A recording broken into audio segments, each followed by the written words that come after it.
السلام علیکم ورحمۃ اللہ وبرکاتہ۔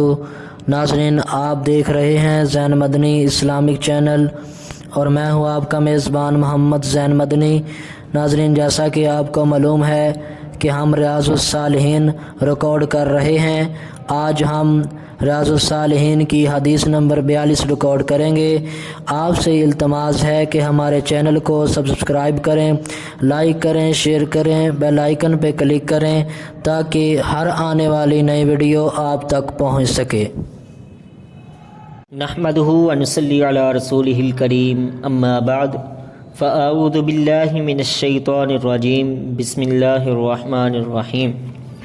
ریاض الصالحین جلد اول اور باب نمبر 3، باب الصبری، صبر کا بیان، اور حدیث نمبر 42۔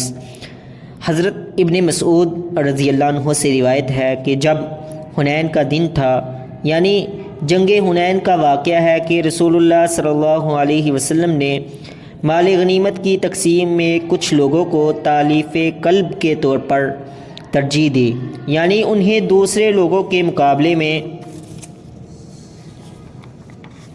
زیادہ اچھا مال عطا کیا۔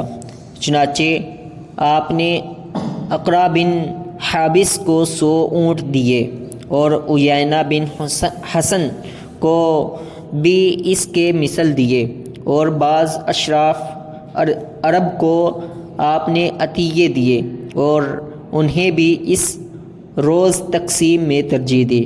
ایک شخص نے یہ دیکھ کر کہا، اللہ کی قسم، اس تقسیم میں عدل کے تقاضے پورے نہیں کیے گئے اور اللہ تعالیٰ کی رضامندی اس میں پیش نظر نہیں رکھی گئی۔ حضرت ابن مسعود فرماتے ہیں، میں نے کہا، اللہ کی قسم، میں رسول اللہ صلی اللہ علیہ وسلم کو اس سے ضرور بالضرور آگاہ کروں گا۔ چنانچہ میں آپ کی خدمت میں حاضر ہوا اور اس شخص نے جو کچھ کہا تھا عرض کیا۔ چنانچہ رسول اللہ صلی اللہ علیہ وسلم کا چہرہ متغیر ہو گیا، حتیٰ کہ وہ ایسے ہو گیا جیسے سرخ رنگ ہو۔ پھر آپ نے فرمایا، پھر کون انصاف کرے گا جب اللہ اور اس کا رسول انصاف نہیں کرے گا۔ پھر مزید فرمایا، اللہ تعالیٰ موسیٰ علیہ السلام پر رحم فرمائے، انہیں اس سے بھی زیادہ ایذائیں پہنچائی گئیں لیکن انہوں نے صبر کیا۔ تو میں نے اپنے دل میں کہا، یقیناً میں آئندہ آپ تک کوئی بات نہیں پہنچاؤں گا۔ اسے بخاری و مسلم نے روایت کیا ہے۔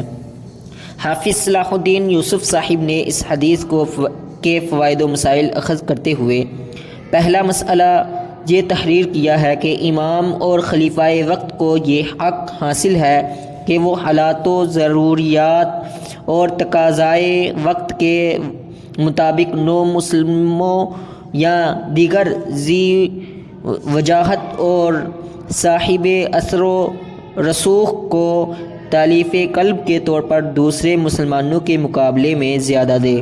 دوسرا مسئلہ یہ تحریر کیا کہ یہ اعتراض کرنے والا ایک منافق تھا۔ مخلص مسلمانوں کے تو حاشیہ خیال میں بھی نبی علیہ السلام کے بارے میں بے انصافی کی بات کبھی نہیں آئی۔ تیسرا مسئلہ یہ تحریر کیا کہ اس سے یہ بھی معلوم ہوا کہ دیگر انسانوں کی طرح نبی علیہ السلام بھی ایسی باتوں سے متاثر ہوتے تھے جن سے انسان غضبناک ہوتا یا خوشی محسوس کرتا ہے، کیونکہ آپ بھی ایک انسان ہی تھے اور ورائے انسان نہیں۔ چوتھا مسئلہ یہ تحریر کیا کہ رسول اللہ صلی اللہ علیہ وسلم چاہتے تو اسے سزا دے سکتے تھے، لیکن آپ نے اس سے درگزر فرمایا اور یہی شیوائے پیغمبری ہے۔ پانچواں مسئلہ یہ تحریر کیا کہ حاکم کے پاس رعایا کی اور استاد کے پاس شاگردوں کی کوئی ایسی بات پہنچانا جس سے وہ اذیت محسوس کریں، اس سے گریز کرنا چاہیے۔ چھٹا مسئلہ یہ اخذ کیا کہ رسول اللہ صلی اللہ علیہ وسلم کی شان میں گستاخی کرنے والے کو خود سزا دینے کی بجائے حکومت تک یہ بات پہنچانی چاہیے، کیونکہ قانون ہاتھ میں لینے سے بدمزگی پیدا ہوگی۔ 7واں مسئلہ یہ تحریر کیا کہ علماء اور حکام کو چاہیے کہ لوگوں کی باتیں برداشت کریں اور صبر و حلم کا مظاہرہ کرتے ہوئے احسن انداز میں ان کی اصلاح کی کوشش کریں۔